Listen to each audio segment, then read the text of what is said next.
Hello everyone, কেমন আছো সবাই? আমার পুরনো দিনের নতুন একটি ব্লগে সবাইকে স্বাগত জানাই। এই দিনটা ছিল আমরা গুয়াহাটির থেকে আসার একদিন পরে।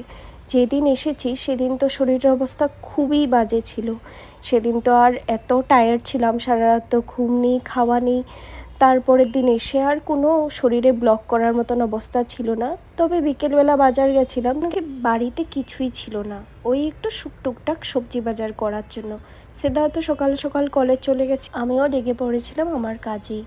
আজকে কিছু টুকটাক রান্না করব, কি কি রান্না করব সেটাও তোমাদের সাথে শেয়ার করব, প্লাস বাড়ির কিছু কাজ করতে করতে কিছু গল্পও তোমাদের সাথে করব। সবার আগে আমি একটু শুকনা মাছ ভালো করে গরম জলে ভিজিয়ে রেখে দিয়েছিলাম, তারপর এসে গেছিলাম ড্রয়িং রুমে।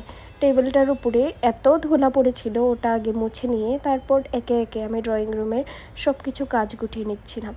অনেকেই যে বলে যারা বাইরে ওয়ার্কিং তারাই কাজ করে, ঘরে যারা থাকে তারা তো কাজই করে না, তাদের তো কোনো কাজই নেই। আদেও কি সেটা সত্যি? যারা ওয়ার্কিং তাদেরকে আমি অবহেলা করছি না, তারা তো সত্যিই কাজ অনেক করে। তবে তাদের কাছে একটা সুবিধা থাকে, তারা নিজেদের কাজ জন্য ওই ধরো রান্নাবাড়ি বাকি সব কাজের জন্যই হাউস হেল্প একটা রাখতেই পারে। আমার যে হাউস হেল্প নেই সেটা না, কিন্তু সে শুধু বাসন আর একটু ঝাড়ু পোছাই করে যায়, বাকি সব কিছুই আমার একারই করতে হয়। তারপরও যে লোকে বলে যে কাজই নেই বাড়িতে, সত্যি কি তাই হয়? কথাগুলো শুনলে এত কষ্ট লাগে। কেন কি বিয়ের পর এসে আমি যখন কাজ করা ধরেছি, আগে আমিও তো কাজ করতাম, তখন আমি বুঝতে পেরেছি একটা ঘরে একটা গৃহিণীর কত কাজ থাকে। যারা বলে যে আমি বাড়িতেই থাকি, আমি কোনো কাজ করি না, সেটা আমার শুনে না খুব কষ্ট লাগে। সত্যি কি, আমি যখন কাজ করতাম না বাইরে, তখনও এই ধারণাটা আমার ভালো লাগতো না, আর এখনও ভালো লাগে না যখন আমি এই ফেসটা দিয়ে নিজেই যাচ্ছি। সারা দিন 24/7 কাজের মধ্যে থাকতে হয়। আমরা একটা সানডে স্যাটারডেও ছুটি পাই না। হাজব্যান্ড আসার পরে, শ্বশুর শাশুড়ি থাকলে সবারই মন জুগিয়ে রাখার জন্য কত কিছু করতে হয়। অনেক সময় তো নিজের খাওয়ার টেস্টটা ভুলে গিয়ে হাজব্যান্ড আর বাকি লোকজনের টেস্টটাকে নিজে টেস্ট মানিয়ে চলতে হয়।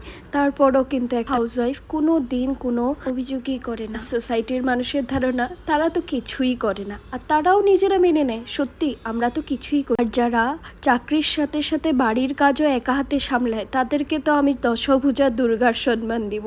আমি এইটুকু করি এত নাজেহাল অবস্থা হয়ে যায়, তারা যে কিভাবে সামলায় সত্যি আমি ভাবতেও পারি না। সমস্ত ঝাড়া পোছা সব ড্রয়িং রুমের কাজ টাজ করে আমি এসে গেছিলাম রান্নাঘরে, একটু মসুর ডাল করে নিয়েছিলাম, আর ওই পাশে শুটকি মাছের জন্য একই পেঁয়াজ টমেটো মিষ্টি কুমড়ো বসিয়ে দিয়েছি ভাজা হওয়ার জন্য। একদিন কি হয়েছিল, মিষ্টি কুমড়া ভর্তা করেছিলাম, আর সিদ্ধার্থের খেয়ে এত ভালো লেগেছিল, ও বলছিল এই মিষ্টি কুমড়ার মধ্যে একটু শুটকি মাছ দিয়ে চাটনি করো তো, ভালো লাগবে কিন্তু। তাই ওইভাবেই আজকে করছিলাম। আর আজকে শুটকি চাটনিটা আমি খুব সিম্পলভাবে করেছিলাম। সব কিছু ভাজা হয়ে যাওয়ার পর ওখানে আমি একে একে ওই যে আগে যে ভিজিয়ে রেখেছিলাম শুটকি মাছটা, ওই মাছটা আর লঙ্কা রসুন সব কিছু একসাথে একটা পেস্ট করে ওটার মধ্যে মিক্স করে আবার ভালো করে কষিয়ে নিয়েছিলাম। একেবারে কষিয়ে হয়ে গেলে, ভালো করে ভাজা ভাজা হয়ে গেলে দেখলেই বুঝতে পারবে শুটকি মাছ কিন্তু রেডি। আর ওই পাশে একটু মাছের ডিমের বড়া বসিয়ে দিয়েছিলাম। মাছের ডিমের বড়া এভাবে সিদ্ধার্থের খেতে খুব ভালো লাগে, তাই ওটা বানিয়েছিলাম আজকে। আর সাথে সাথে একটুখানি আমি পরিষ্কারও করে নিচ্ছিলাম। আমার একটা হ্যাবিট আছে, আমি সব কিছু রান্নার সাথে সাথেই পরিষ্কার করা শুরু করে দিই। কেন কি আমার নোংরা কিচেন কোনো দিনই ভালো লাগে না, ওটা আমার রান্নার করার সময়ও ভালো লাগে না, রান্না করার পর তো প্রশ্নই ওঠে না। কাজ করার সময় যদি সব কিছু হাতের সামনে পাওয়া যায় আর একটু ডিসিপ্লিনভাবে পাওয়া যায়, তখন রান্না করার কিন্তু মজাই আলাদা হয়। আমি সবসময় ট্রাই করি রান্না করতে করতে আমি সব কিছু সাফা করে নেওয়ার পর স্নান করে চলে গেছিলাম পুজো করতে। অ্যাকচুয়ালি না, রান্না করার সময় গায়ে ছিটে করে আমার ভালো লাগে না, তাই আমি আগে রান্না করে তারপর স্নান টান সেরে একেবারে পুজো করতে চাই। আর তারপর করে নিয়েছিলাম একটু স্কিন কেয়ার। সব কিছু করার পরেও নিজের যদি একটু স্কিন কেয়ার করা না হয়, নিজের কেয়ার না করা হয়, সব কিছুই কিন্তু ব্যথা, আমি এটা মনে করি।